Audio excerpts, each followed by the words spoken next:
বাঙালি খানায় সবাইকে স্বাগত জানাই। এত গরমে এমনভাবে চিংড়ি মাছ দিয়ে রসা তৈরি করলে খেতে কিন্তু অসম্ভব ভালো। খুব পুরনো দিনের রান্না, ছোট ছোট টিপস সহ আপনিও খুব সহজে শিখে নিতে পারবেন। তবে আমি আজকে এখানে কিভাবে চিংড়ি মাছের রসা বা পাঁচমিশালি সবজি দিয়ে চিংড়ি মাছ রান্না করলাম, চলুন সেটা একবার ভিডিওর মাধ্যমে দেখে নেওয়া যাক। আজকে রান্না করব সবজি দিয়ে চিংড়ি মাছ। এই পর্যায়ে 5 রকমের সবজি আমি এখানে গোটা গোটা নিয়ে নিয়েছি। কি কি সবজি নিয়েছি সেগুলো একবার দেখা যাক। ডাঁটা, ঝিঙ্গে, মিষ্টি কুমড়ো, টমেটো, আলু। আমি মিষ্টি কুমড়োটা মাঝারি সাইজের একটা নিয়ে নিয়েছি। কাঁচা মিষ্টি কুমড়ো নিয়েছি, আপনারা পাকাও নিতে পারেন। একটা মিষ্টি কুমড়ো 4 ভাগের 1 ভাগ আমি এখানে অ্যাড করব। এইবার সবজিগুলো কেটে নেওয়ার পালা। সবজিগুলো আমি ছোট ছোট করে টুকরো করে কেটে নিয়েছি, তবে আমি সবজিগুলোর সাইজ একই রকমই রেখেছি, লম্বা লম্বা করে। আপনারা আপনাদের পছন্দ মতন সবজিগুলো কেটে নিতে পারেন। এই পর্যায়ে সবজিগুলোকে বেশ ভালো করে ধুয়ে নিতে হবে। আমি সম্পূর্ণ সবজিগুলো ধুয়েছি কিন্তু একসঙ্গে। এইবার সম্পূর্ণ সবজিগুলোকে আলাদা আলাদা ভাগে রেখে দেব, তাহলে রান্না করতে সুবিধা হবে। সকলকে সম্পূর্ণ ভিডিওটি দেখার অনুরোধ রইল। হাতে যদি সময় থাকে তাহলে একটা লাইক, কমেন্ট, শেয়ার করবেন। ভিডিওটি যদি ভালো লেগে থাকে তাহলে চ্যানেলটি সাবস্ক্রাইব করবেন। পাশে থাকা বেলটি কিন্তু বাজিয়ে দেবেন, নইলে অমর নিত্য নতুন রান্নার নোটিফিকেশন পাবেন না। এখানে আমি বেশ কিছুটা একটু বড় সাইজের বাগদা চিংড়ি মাছ নিয়ে নিয়েছি। চিংড়ি মাছগুলোকে কেটে রাখা আছে, বেশ সুন্দর করে ধুয়ে নেব। তবে আপনারা আপনাদের পছন্দ মতন মাছগুলো ধুয়ে নিতে পারেন।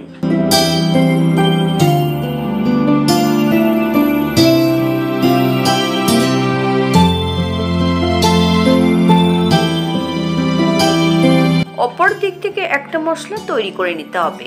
2 চামচ জিরে, বেশ কিছুটা আদা বেশ মিহি করে বেটে নেব। এই পর্যায়ে মাছের গায়ে 1/2 চামচ নুন আর 1/2 চামচ হলুদ গুঁড়ো বেশ ভালো করে লাগিয়ে নিতে হবে।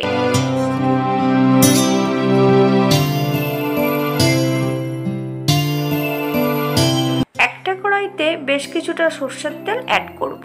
সামান্য একটু নুন হলুদ দিয়ে আলু আর কুমড়োগুলো বেশ 3 থেকে 4 মিনিটের মতন মিডিয়াম আঁচে ভেজে নিতে হবে।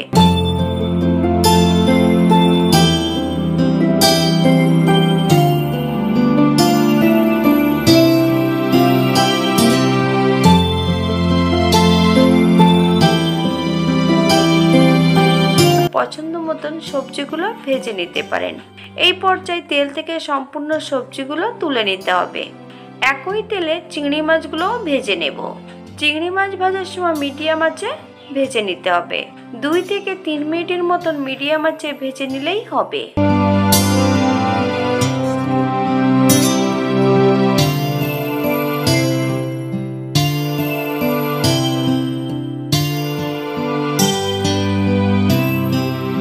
তেল সহ চিংড়ি মাছগুলো তুলে নিতে হবে। আবারও 1 চামচ তেল অ্যাড করব।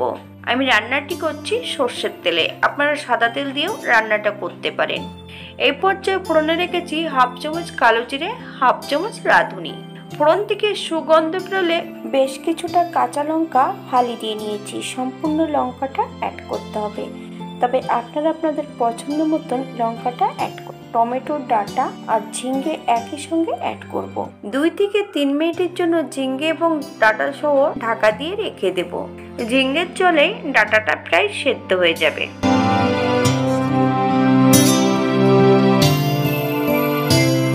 5 মিনিট পর এই পর্যায়ে সম্পূর্ণ ভাজা মাছ এবং সবজিগুলো অ্যাড করতে হবে। পূর্ণ বাটা মশলাটা অ্যাড করব। 1/2 চামচ নুন, 1/2 চামচ হলুদ গুঁড়ো।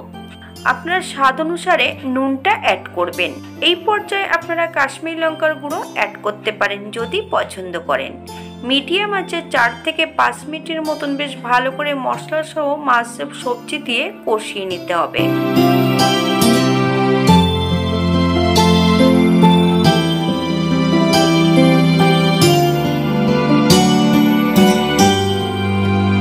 এই পর্যায়ে 2 কাপ ফুটন্ত গরম জল অ্যাড করব। হালকা হাতে নেড়েচেড়ে মিশিয়ে দিতে হবে। মিডিয়াম আঁচে 5 থেকে 7 মিনিটের জন্য ঢাকা দিয়ে দেব, যাতে মাছ ও সবজিগুলো সেদ্ধ হয়ে যায়। এই পর্যায়ে অ্যাড করব হাফ চামচ চিনি। আপনারা যদি পছন্দ করেন তাহলে এখানে চিনিটা অ্যাড করতে পারেন। 2 থেকে 3 মিনিটের মতন আবারও আমি ফুটিয়ে নেব। তবে একবার চেক করে নিতে হবে সবজিগুলো সেদ্ধ হয়েছে কিনা। এই পর্যায়ে আমি গ্যাসের ফ্লেমটা অফ করে দেব। 5 মিনিটের জন্য স্ট্যান্ডিং টাইম দিতে হবে, তারপর সার্ভ করব। এটা দেখতে যেমন ভারী সুন্দর হচ্ছে, এটা গরম ভাতে খেতে কিন্তু অসম্ভব ভালো। যদি আপনাদের অপছন্দ থাকে জিরে আদা বাটাটা, অ্যাড করবেন না। এখানে পোস্ত অথবা সর্ষে বাটা দিয়েও এটা রান্না করতে পারেন, সেটা খেতেও কিন্তু খুব সুস্বাদু লাগবে। আশা করি আজকের ভিডিওটি ভালো লাগবে। সবাই সুস্থ থাকবেন, ভালো থাকবেন। অন্যদিন নতুন রেসিপি নিয়ে আপনাদের সামনে আবার আমি হাজির হব। নতুন ও পুরনো সকল বন্ধুদের অসংখ্য ধন্যবাদ ভিডিওটি দেখার জন্য।